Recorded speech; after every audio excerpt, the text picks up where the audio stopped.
하나님의 부르심을 크게 두 가지로 구분할 수 있습니다. 이제 첫 번째 부르심은 우리의 정체성하고 관련되어 있어요. 그래서 바울이 부르셨다, 하나님 우리를 부르셨다고 할 때에 이제 로마서 1장 표현에 의하면 예수 그리스도의 것으로 부르심을 받았다 이렇게 되어 있습니다. 그러니까 하나님의 소유된 백성, 그다음에 성도, 하나님의 자녀 다 이제 비슷한 말입니다. 그래서 우리가 구원받은 하나님의 백성으로서의 불러주심, 전부 다 우리가 하나님의 부름받은 백성이죠. 그 다음에 두 번째 부르심은 우리의 임무하고 관련되어 있습니다. 임무.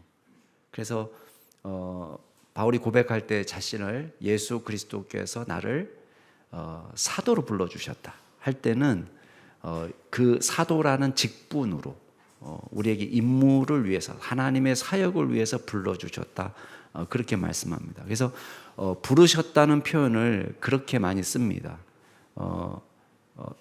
예를 들면은 교회가 이제 교회의 하나됨을 지키기 위해서 부름을 받았다, 이런 표현도 쓰고요. 또 선한 싸움을 위해서 부르심을 받았다, 이런 표현도 씁니다. 다 뭐하고 관련돼 있습니까? 우리의 임무하고 관련돼 있어요. 그래서 하나는 정체성에 대한 부르심, 우리를 성도로 불러주셨다, 하나님의 자녀로 부르셨다 할 때는 구원받은 하나님의 백성으로서의 의미를 갖는다면, 두 번째 의미는 사역으로, 우리를 일꾼으로 불러주신 거죠. 그래서 다 구원받은 백성은 예외 없이 모두가 다 임무로 부르심을 받은 사람이에요. 그래서 우리는 두 가지의 부르심이 다 있습니다. 그런데 여기서 우리의 부르심의 장소는 다를 수는 있습니다. 어떤 사람은 목사로 부르시고, 어떤 사람은 선교사로 부르시고, 어떤 사람은 집사와 안수 집사와 권사로, 장로로, 우리가 여러 가지 직임으로, 다른 사역으로 부르심 받은 것은 마찬가지지, 맞지만, 그러나 하나님께서 저와 여러분을 이제 모두가 다 하나님 나라를 위해서 일하도록 불러주셨다, 공통점을 갖습니다. 초대교회도 예외가 아닙니다. 예루살렘 교회도 보면 여러 직분이 나옵니다.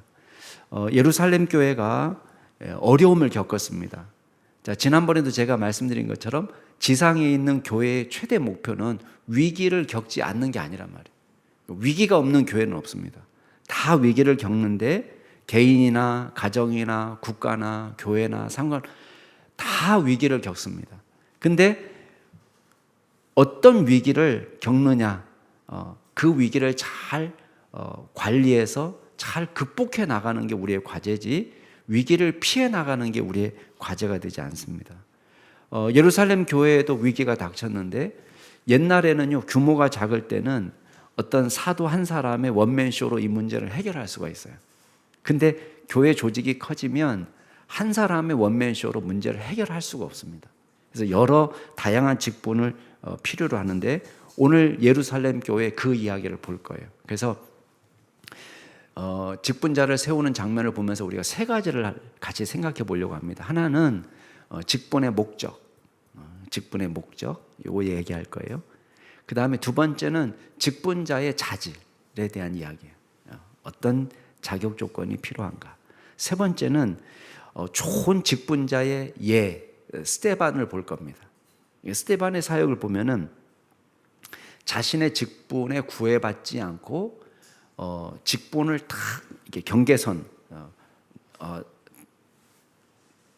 목사님은 목사님의 일을 하시고 저는 집사 일을 하고, 이런 뚜렷한 경계선을 그어서 구분하는 것이 아니고, 이 스데반의 같은 경우는 자신의 직분은 집사지만 직분을 초월해서 일할 수 있는 그런 좋은 예를 보여줍니다. 그래서 우리가 세 가지를 보려고 그래요. 하나는 직분의 목적, 그 다음에 직분의 자질, 그 다음에 좋은 직분자의 예로서 스데반. 이 세 가지를 좀 같이 나누려고 합니다. 자, 첫 번째 우리가 기억할 것은 직분의 목적이에요. 하나님 왜 직분자를 세우셨느냐? 그게 중요하잖아요. 직분자는 명예냐, 이름이냐? 아니에요. 그러니까 하나님께서 직분을 우리에게 허락하신 목적은, 직분은 다양하지만 목적은 하나입니다. 제가 결론적으로 이야기하면 우리가 서로 복음을 위해서 헌신함으로 하나님의 나라를 세우는 것. 이게 직분의 목적입니다. 직분은 달라도 목사냐 집사냐는 달라도 목적은 결국은 하나예요. 복음을 위해서. 하나님 나라 세우기 위해서. 이 목적이 하나입니다. 우리가 지난주에 우리가 사도행전을 보지 못했기 때문에 조금 리마인드 할 필요가 있습니다. 우리가 2주 전에 사도행전 5장 마무리할 때 뭘 봤냐면 교회에 박해가 생겼어요.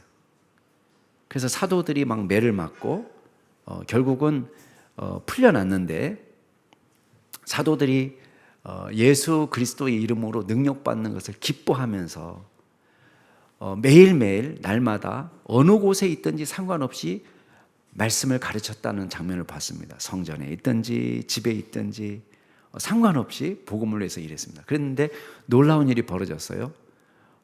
교회가 부흥한 거예요. 예. 오늘 1절 말씀 한번 보세요. 6장 1절 말씀 보면 앞에 그때라는 말이 나오죠. 근데 그때라는 말은 사도들이 핍박 가운데 복음을 전할 그때를 말합니다. 날마다 복음을 전했는데 어떤 일이 벌어졌습니까? 제자가 더 많아졌다라고 되어 있습니다. 야, 이걸 보면은 우리가 부흥이라는 것은요, 사람의 선입견으로 지레짐작으로 결정할 수 있는 문제가 아니에요.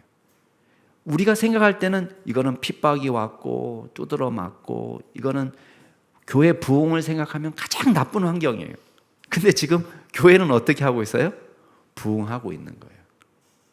여러분, 하나님의 복음의 역사는 지난번에도 말씀드렸지만 어떤 상황에서도 멈춰지지가 않습니다. 생명이 있느냐 없느냐가 문제죠. 그죠? 생명이 있으면요, 여러분, 바퀴벌레를 보면서 여러분 뭘 느낍니까? 바퀴벌레를 보면서. 저는 바퀴벌레를 보면서 생명의 경외감을 느낍니다. 아무리 두드러 잡아도 잡아집니까? 못 잡습니까? 못 잡아요. 바퀴벌레 우리 없앨 수가 없습니다. 보면은 죽었나 싶으면 또 나오고 죽었나 싶으면 또 나오고, 아무리 해도 지금 회의를 많이 해도 어떻게 잘 회의대로 됩니까? 안 됩니까? 바퀴벌레 잡아져요? 내 식구가 회의를 하면은 잡아지냐고요? 안 잡아져요. 왜 그렇죠? 살아있으니까. 그래서 생명이 있으면요, 말릴 수가 없는 거예요. 그래서 저는요, 교회가 부흥이 안 된다 이렇게 말하시는 분들하고는 제가 잘 놀지 않으려고 노력하고 있습니다. 왜냐하면 물들까 봐. 그게 미신이에요, 미신. 미국의 상황을 봐도 그렇습니다. 미안하지만 이제 그 어떤 모 교단, 우리 교단하고 자매결을 맺은 그 교단은요, 그래프가 여러분이 보는 장소에서 보면 이렇게 돼 있습니다. 해가 가면 갈수록 점점 교회가 반토막 이상이 났어요.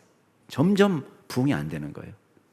근데 재미있는 것은 이번에 돌아가신 팀 켈러 목사님 교단이 PCA 교단입니다. PCA 교단은요, 제가 청년 시절에 미국 잠깐 방문했을 때 교제했던 목사님이 PCA 교단입니다. 근데 그 교단 목사님이 저에게 말하기를 자기 교단을 얘기하면서 다소 약간 주눅든 모습으로 이야기했습니다. 우리 교단은 좀 작다. 그래서 제가 속한 교단이 어느 교단하고 연결되어 있는 걸 알았기 때문에 우리 교단은 그거에 비하면 너무 작다 이렇게 얘기했습니다. 그 당시만 해도 PCUSA가 더 많았어요. 제가 말해버렸는데, PCA 교단은 군소교단이에요. 아주 작은 교단입니다. 근데 지금은 상황이 역전됐습니다. 여러분이 보는 관점에서 이렇게 됐습니다. 그래프가 어떻게 됐습니까? 세월이 가면 갈수록 점점 늘어났어요. 똑같은 시대, 똑같은 미국입니다.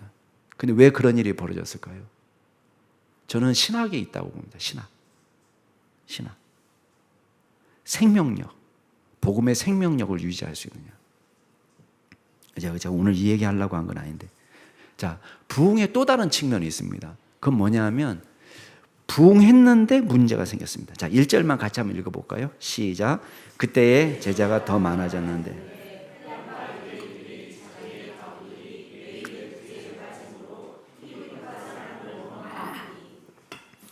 지금 교회가 부흥하지 않았으면 생기지 않을 문제가 부흥했기 때문에 또 생겼습니다. 자, 그러니까 우리가 너무 어렵고 힘든 일을 만났을 때 화들짝 놀랄 필요가 없습니다. 왜 그러냐?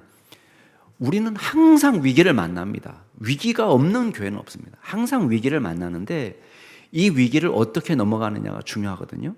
지금 어떤 일이 벌어졌냐면 요약해서 말씀드리면 그렇습니다. 예루살렘 교회가 부흥하게 되니까 이 안에 헬라파 유대인도 있고 히브리파 유대인도 있습니다. 자, 쉽게 말씀드리면 헬라파 유대인들은 뭐냐? 이 사람들은 원래 우리식으로 얘기하면 재미동포, 제일동포처럼 재외 국민이었어요. 이 사람들은 이제 귀국해서 한국말에 서툰 교포 2세를 생각하면 됩니다. 그러니까 이 사람들은 뭐에 더 익숙하냐? 헬라 문화에 더 익숙하고 고향 떠나서 오래 살았기 때문에 헬라 문화에 익숙하고 헬라어에 더 익숙한 거예요. 언어적으로. 그러니까 교회 안에 들어와 있는 아람어를 주로 사용하는 히브리파 유대인하고 자연히 벽이 있습니다. 근데 구제 업무를 담당했는데 이제 가난하고 불쌍한 사람들을 이제 교회가 도와주는 거죠. 근데 구제 명단에 과부들 명단을 올리는데 과부 고아는 절대 빈곤층이기 때문에 과부들 명단을 올리는데 자꾸만 헬라파 유대인 과부들의 명단이 누락이 되는 거예요. 자, 이거는 일부러 그런 건 아닙니다. 사도들이 이걸 전체적으로 관장을 하는데 교회 규모가 커지다 보니까 의사소통이 원활하게 이루어지지 못한 거예요. 그러니까 행정적인 실수지 이게 고의로 그 사람들을 미워해서 우리 파만 히브리 파만 이렇게 해서 이루어진 일이 아닙니다. 근데 이 일 때문에 어떤 일이 벌어지냐면 히브리파 사람을 원망하는 일이 벌어진 것입니다. 그러니까 교회가 자칫 잘못하면 분열의 위기를 겪게 된 거예요. 근데 놀라운 사실은 사도들의 대처 방법을 보세요. 너무 매끄럽습니다. 사도들이 이를 얼마나 잘 대처했느냐. 첫 번째는 사도들이 문제의 본질을 정확하게 짚습니다. 자, 2절 같이 한번 읽어볼까요? 같이 읽겠습니다. 시작. 12사도가 모든 제자를 불러 이르되 우리가 하나님의 말씀을 제쳐놓고 절대를 일삼는 것이 마땅하지 아니하니. 자, 문제의 본질을 어디에 있다고 보았습니까? 예, 보통 같으면 이렇게 했을 거예요. 야, 우리가 자꾸 명단이 누락돼서 이거 행정적인 미스니까 재발 방지를 약속하고 우리가 더 정신 똑바로 차리고 단디하고 좀 실수하지 말고 좀 이거 잘하자. 이렇게도 문제 해결을 할 수 있습니다. 근데 사도들은 이 문제의 본질을 행정적인 문제로 본 것이 아니라 영적인 문제로 본 거예요. 그래서 어떻게 말하냐면 야, 이거 하나님의 말씀을 제쳐놓고 이렇게 할 일이 아니다라고 본 거예요. 지금 문제가 불거질 수 있는데 누락될 수 있죠. 명단에서 빠질 수 있는데 이 명단이 누락된 것 때문에 지금 어디까지 나가고 있냐면은 원망하고 불평하는 단계까지 나타났어요. 이건 뭐에 문제가 생긴 거예요? 실수라고 인정하지 않고 이거를 고의적인 문제라고 본다는 것은 사도들을 더 이상 신뢰하지 못할 수도 있다는 거예요. 그렇죠? 여러분이 주보에 명단 빠지면 여러분들이 어떻게 반응합니까? 저에 대한 신뢰가 있으면 명단에 누락되면 저를 찾아와서 목사님 이거 조금 이 명단에 좀 빠졌어요. 제 명단. 아이고 죄송합니다. 이렇게 해서 끝날 문제예요. 근데 신뢰가 바탕이 되지 않으면 어떤 문제가 생기냐면 목사님 나를 미워하시나? 이렇게 되는 거예요. 와, 목사님 나 그렇게 안 봤는데? 이렇게 되는 거예요. 그러니까 문제의 본질이 이게 지금 심각하구나. 영적인 문제구나라고 본 거예요. 진단을. 그래서 대처 방법을 한번 보세요. 자, 첫 번째는 자신들의 잘못을 공개적으로 시인합니다. 여러분 2절 말씀 시작이 우리 말씀에는 그냥 눈에 띄지 않지만 2절 끝에 보면 마땅하지 않다 이렇게 끝에 가 있는데 원래 원문을 성경을 보면은 시작이 어떻게 되냐면 옳지 않습니다 라고 시작해요. 문장이 옳지 않았습니다. 옳지 않습니다. 뭐가 잘못이냐? 말씀을 제쳐놓은 것이 잘못이라는 거예요. 명단을 누락시킨 것은 사과 별로 안 합니다. 왜? 이건 고의적인 문제가 아니기 때문에, 행정적인 실수였기 때문에 누구든지 범할 수 있는 사소한 문제라고 본 거예요. 근데 사도들이 진짜 잘못한 건 뭐냐? 우리가 말씀에 집중하지 못했습니다. 그거를 사과합니다. 여러분, 이게 믿음의 사람이에요. 믿음의 사람은 자신의 잘못을 솔직하게 인정할 수 있는 사람이에요. 근데 어떤 사람은 미안하다 소리 듣기 힘든 사람이 있습니다. 그렇죠? 그 사람 입술에서 미안하다 소리가 평생 듣기 힘든 사람, 영적이지 못한 겁니다.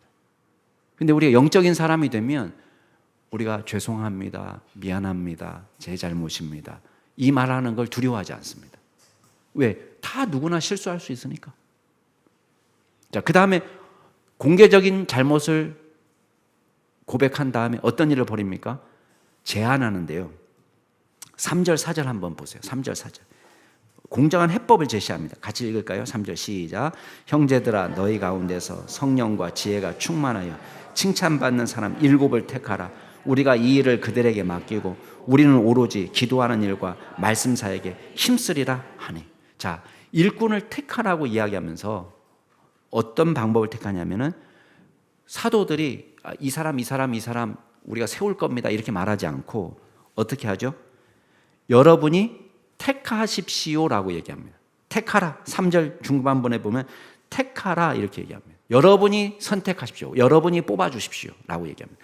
사도들이 하는 것은 큰 가이드라인만 정해줘요. 큰 가이드라인. 그 다음에 이 가이드라인에 맞는 사람을 여러분이 뽑으십시오 라고 얘기합니다. 왜 사도들이 자기가 뽑지 않고 여러분이 뽑으십시오라고 말할까요? 오해를 미연에 방지하는 거예요. 만약에 사도들이 뽑았는데 이 사람들이 또 똑같은 실수를 범했으면 어떤 일이 벌어질까요? 또 사도들을 원망할 거예요. 자기가 좋은 사람만 뽑아놓고 결국은 눈 가리고 아웅이지 뒤에서 다 조정하고 있구만 이렇게 할 거예요. 근데 사도들은 그런 오해를 미연에 방지하는 거에서 큰 가이드라인만 정해줘요. 그리고 여러분 뽑으세요. 여러분이 직접 뽑으시면 저희들이 우리가 지금 맡고 있는 거를 그 사람들에게 맡기고 우리는 뭐에 전념하겠다는 거예요? 기도와 말씀 사역에 전념하겠다는 거예요. 여러분, 이 제안을 회중들이 매우 기쁘게 받아들입니다. 그래서 어떤 일이 벌어지죠? 5절 6절 같이 한번 읽어볼까요? 시작. 온 무리가 이 말을 기뻐하여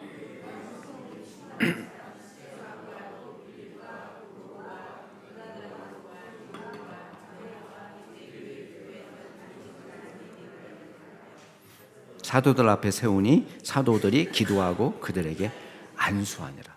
여러분, 예루살렘 최초의 직분자를 세울 때에 선거를 하는 거예요. 선거해가지고 뽑았어요. 7사람을 회중들이 뽑았어요. 그걸 사도들에게 보고하니까 사도들은 안수하고 이 사람들을 임직시켜줬습니다. 자, 그 다음에 어떤 일이 벌어졌죠? 7절 같이 한번 읽어볼까요? 시작. 하나님의 말씀이 점점 왕성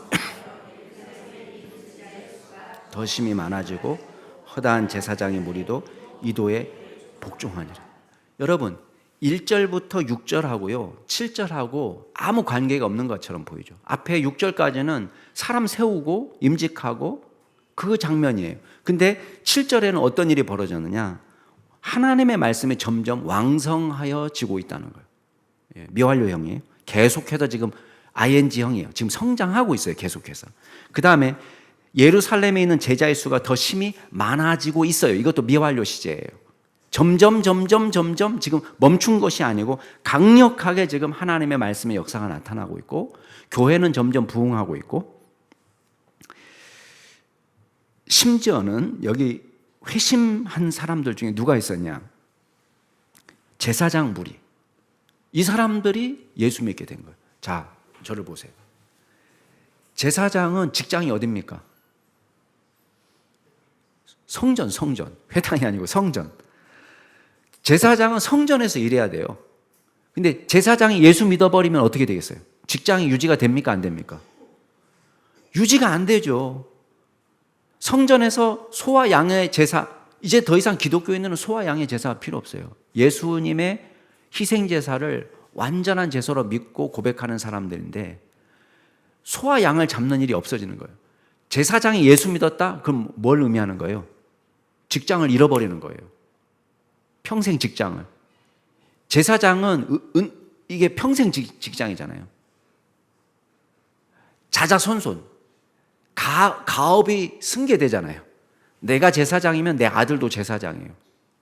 그러면 취업 걱정 없어요. 그냥 그것만 하면 돼요. 근데 이걸 박차고 나온 거예요. 뭐 때문에? 복음 때문에.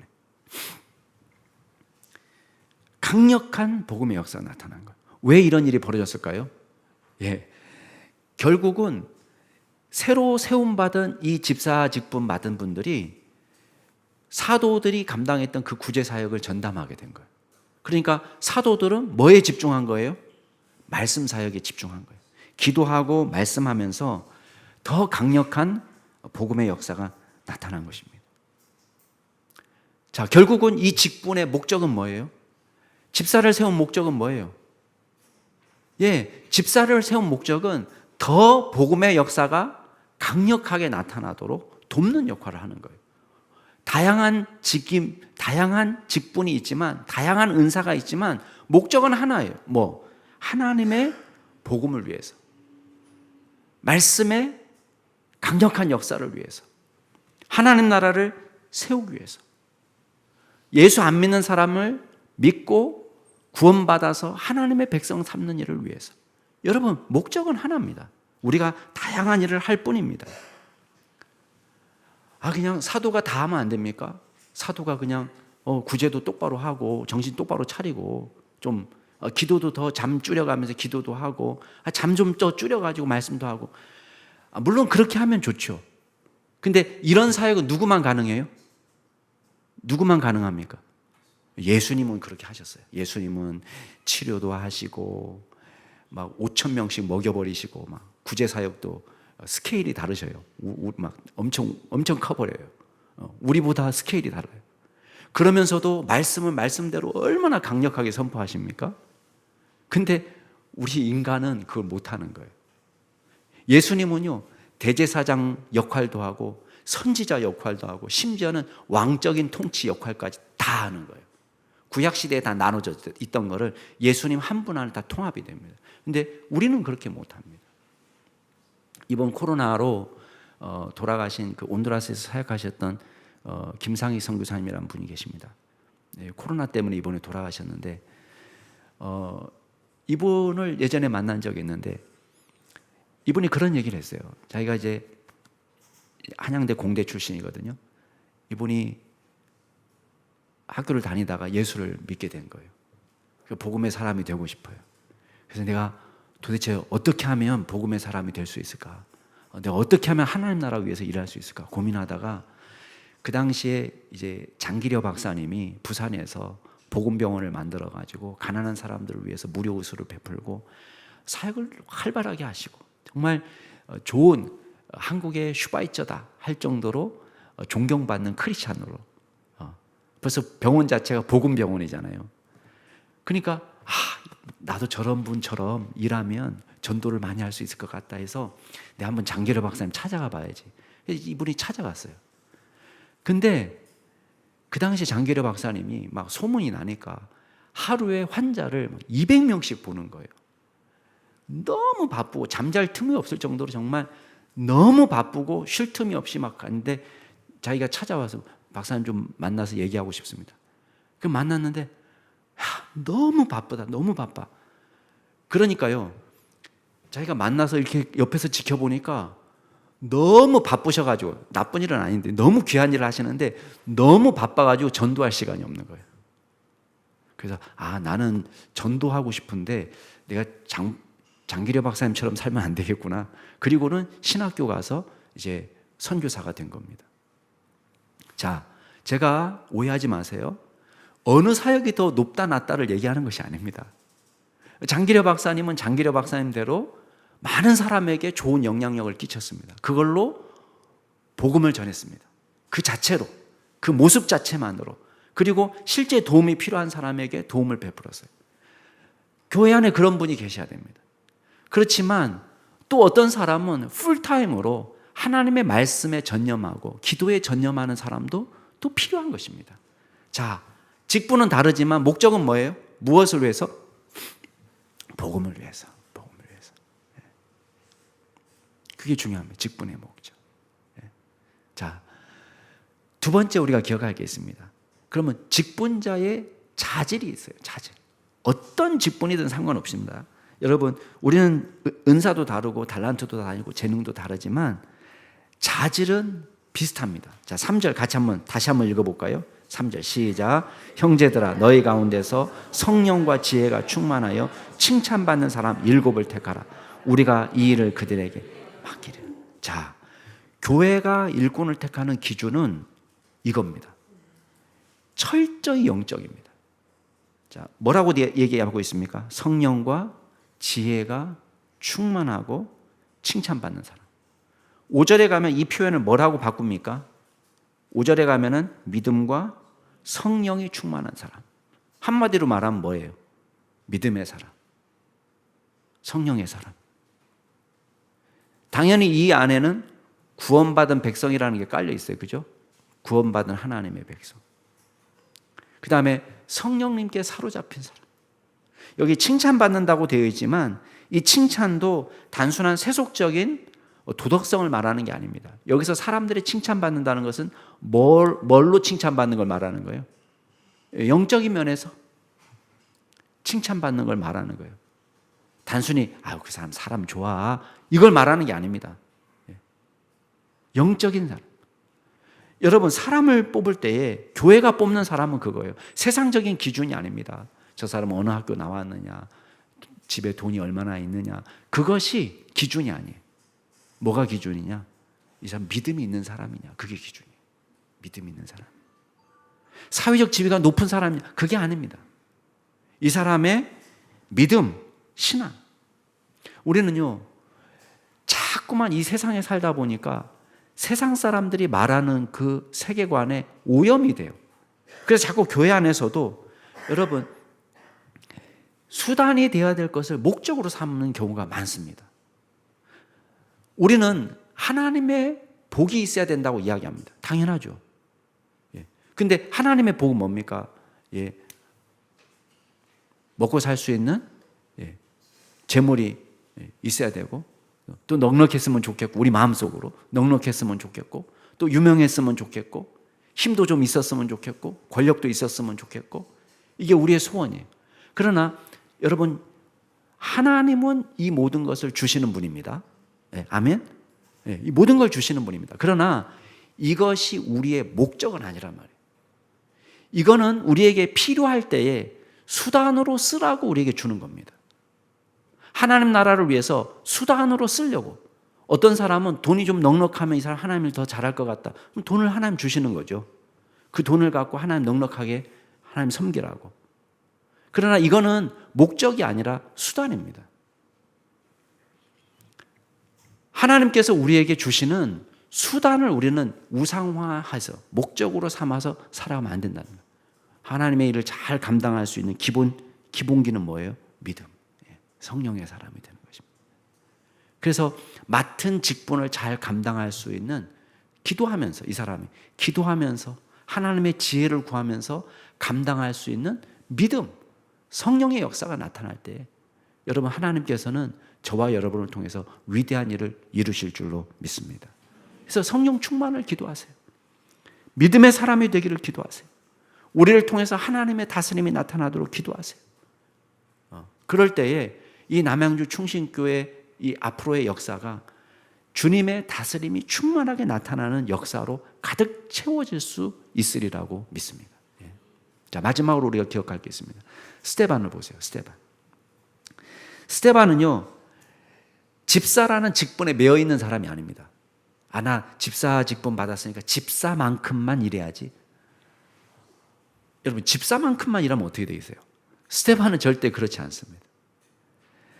요만큼만 일해야지가 아니라요, 이 사람은 정말 성령의 사람이에요. 8절부터 잘 보세요. 8절, 9절, 10절 같이 한번 읽어보겠습니다. 8절, 9절, 10절 같이 읽겠습니다. 시작.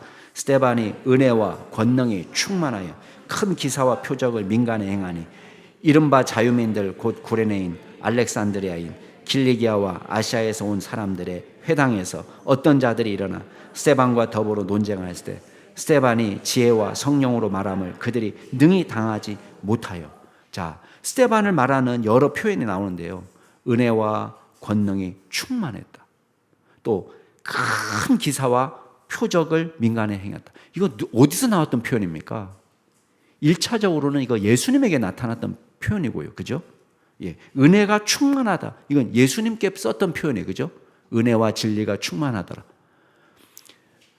예수님께 썼던 표현이고, 그 다음 또 2차적으로 누구에게 썼던 표현들이에요? 사도들에게 썼던 표현이에요. 그죠? 5장에 보면은 민간의 표적과 기사가 많이 일어났다. 이거 사도들이 주어일 때 나타났던 표현이에요. 근데 이 표현이 지금 누구에게 나타나고 있습니까? 스데반에게 나타나고 있어요. 예수님에게 일어났던, 사도들에게 일어났던 일들이 누구에게도 나타날 수 있다? 집사님에게도 나타날 수 있다. 그걸 보여주는 거예요. 왜? 성령님은 동일하신 분이니까. 역사하시는 성령님이 2000년 전에 역사하셨던 성령님과 오늘날 우리 가운데 역사하셨던 성령님이 다른 분이냐? 아니에요. 똑같은 분이세요. 목사님에게 역사하는 성령님이나 집사님에게 역사하는 성령님이냐? 다른 분이냐? 아니에요. 똑같은 분이에요. 똑같은 분이 역사하기 때문에 우리가 성령의 사람이 될 때에 그 동일하신 성령의 역사가 저와 여러분을 통해서 얼마든지 나타날 수 있는 것입니다. 그러니까 스데반이 일하기 시작하는데요. 얼마나 탁월하게 사역했는지 10절 말씀에 보면 지혜와 성령으로 말하는 것을 그들이 당하지 못했다. 이거 어디서 나왔던 표현입니까? 사도행전 4장에 사도들이 말할 때에 공회원들이 다 놀랐어요. 야, 이 사람들 학문 없는 범인인 줄 알았는데 도대체 이 사람들이 어디서 이걸 배웠을까? 아무도 함부로 비난할 수 없는 거예요. 따질 수가 없는 거예요. 왜? 말씀마다 맞으니까.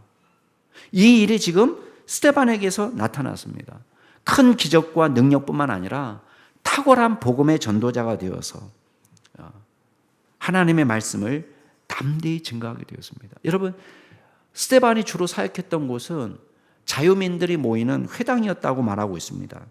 아마도 이 자유민이라는 것은 폼페이 장군이 포로로 잡아갔던 유대인들을 이 사람들이 이제 예루살렘이 멸망될 때 예전에 주전 기원전에 예수님 오시기 전에 유다가 망할 때에 포로가 됐던, 그래서 폼페이 장군에게 잡혀갔던 이 사람들이 나중에 예루살렘으로 귀환했단 말이에요.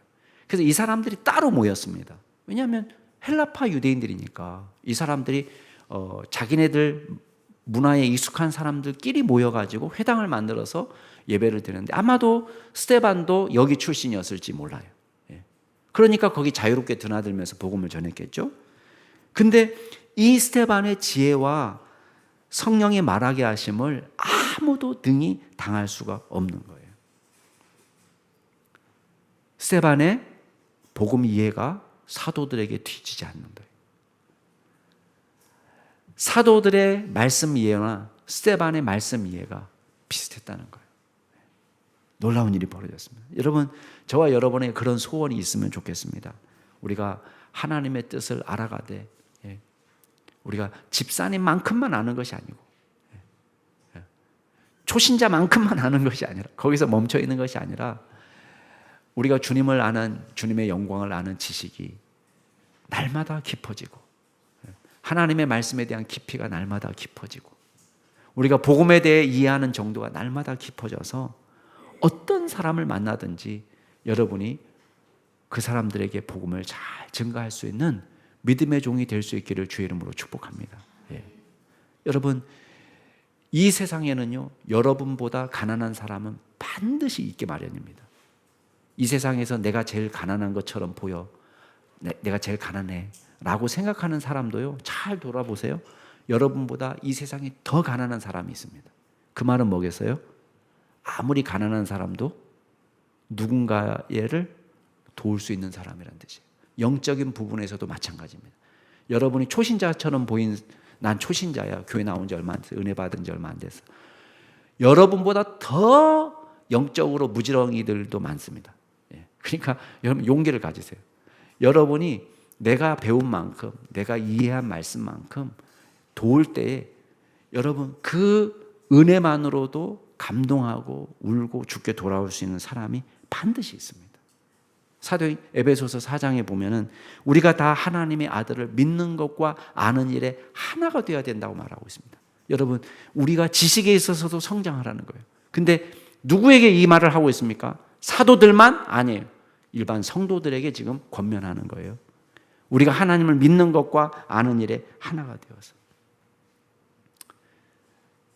자, 11절 이하에 보니까 스데반을 당할 수가 없으니까 이 사람들이 쓰는 방법은 어떤 방법들입니까? 여기 11절에 보니까 매수해가지고, 사람들을 매수해가지고 거짓말하게 만드는 거예요. 돈과 이익에 눈먼 사람들이 거짓 증거합니다. 뭐라고 말합니까? 이 사람이 모세와 하나님을 모독하는 말을 우리가 들었다. 하나님과 모세를 모독하는 사람이다. 여러분, 자기네는 하나님 잘 믿는다고 하면서 지금 뭘 하고 있어요? 거짓부렁이, 지금 거짓말. 제9계명을 어기고 있습니다. 12절부터 보면 백성과 장로와 서기관들을 충동하고 있습니다. 그리고 공회에 체포되게 만들었습니다. 거짓 증인들을 세웠습니다. 그러면서 이 거룩한 곳 성전과 율법을 거스러 말한다. 나사렛 예수가 이곳을 헐겠다고 말했다고 스데반이 백성들을 요란하게 선동하며 돌아다닌다. 모세가 우리에게 준 규례를 뜯어 고치겠다고 말한다. 그렇게 막 선동하면서 거짓 증거로 스데반을 몰아가는 것입니다. 자, 누가 율법을 거스르는 사람입니까? 좀 명확합니다. 자, 7장에 보면요, 이제 스데반의 변론이 나오는데, 스데반의 설교는요 정말 명설교입니다. 제가 좋아하는 성경 좋아하는 부분 중에 하나입니다. 정말 명설교입니다. 스데반의 설교. 자, 이게 7장을 이제 설교를 해야 되는데, 제가 6월달 안식월 잘 쉬고 나서 기대하시라 개봉박두 7월달에 제가 스데반의 설교를 가지고 다시 돌아오겠습니다. 사랑하는 우리 남양주 중심교회 성도 여러분, 하나님께서 저와 여러분을 여러 직분으로, 여러 모양으로, 여러 은사로 불러주셨습니다. 목적은 하나입니다. 뭘 위해서? 복음을 위해서, 하나님의 나라를 잘 세우기 위해서. 목적이 하나입니다. 직분은 다르지만 이를 위해서 갖춰야 될 자질이 있다고 말합니다. 뭡니까? 결국은 믿음의 사람, 성령의 사람을 하나님이 쓰신다는 거예요. 우리가 어떤 사람이 되면 좋겠습니까? 집사만큼의 성령의 사람, 집사만큼의 믿음의 사람이 아니라 직분을 초월해서, 나이를 초월해서 놀랍게 성령의 쓰임을 받았던 우리의 믿음의 선조들처럼 형식적인 신앙에 머무르지 않고 더 깊이 주님을 만나고 알아가는 믿음의 종들이 될 수 있기를 바랍니다. 직분에 얽매이지 않고 직분을 초월하여 하나님의 역사가, 성령의 역사가 저와 여러분을 통해서 강력하게 나타나게 되기를 주의 이름으로 축원합니다. 같이 한번 기도하겠습니다. 이 시간 기도하실 때에 통성으로 두 가지만 기도하겠습니다. 하나는 주여 우리도 믿음의 사람, 성령의 사람이 되게 하여 주옵소서. 두 번째 기도하실 때는 우리를 통해서 스데반에게 역사하셨던 강력한 표적과 기사와 지혜와 성령의 역사가 우리 안에서도 나타날 수 있도록 도와주시옵소서. 우리 두 가지만 놓고 같이 동성으로 기도하시겠습니다.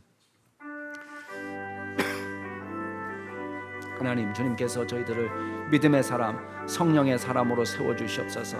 우리는 우리의 힘으로는 주의 일을 감당하기 어렵습니다. 아버지 하나님, 저희들을 다양한 모습으로 불러주셨습니다. 직분은 다르지만 주님께서 저희들을 불러주신 대로 하나님의 귀한 사역 감당하기 원합니다. 아버지, 이를 위해서 무엇보다도 강력한 믿음이 필요하고 무엇보다도 주의 성령의 역사가 필요합니다. 아버지 하나님, 저희들을 바꾸어 주셔서 성령의 사람, 믿음의 사람이 되게 하여 주옵소서.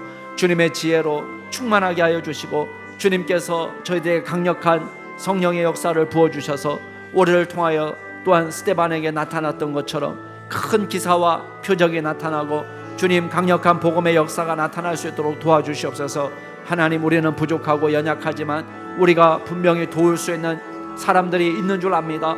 아버지, 우리가 도울 수 있는 사람들에게 귀감이 되게 하여 주시고 하나님께서 강력한 복음의 역사를 저희들을 통하여 일으켜 주셔서 하나님의 놀라운 복음의 역사가 나타날 수 있도록 주여 인도하여 주시옵소서. 하나님께서 친히 함께하여 주시고 도와주셔서 하나님 성령의 역사가 우리를 통하여 강력하게 나타나 하나님 이 교회를 통하여 하나님 많은 사람들이 주께 돌아오는 역사가 나타나게 하시고 우리를 통하여 복음의 역사가 나타날 수 있도록 주여 인도하여 주시옵소서. 하나님께서 친히 우리 각 생명을 새롭게 하여 주시고 영적 부흥의 역사가 나타나게 하여 주셔서 하나님 동시대 주님 어려운 시대에도 하나님께서 역사하여 주셔서 하나님 우리를 통하여 놀라운 복음의 역사가 나타나도록 도와주시옵소서.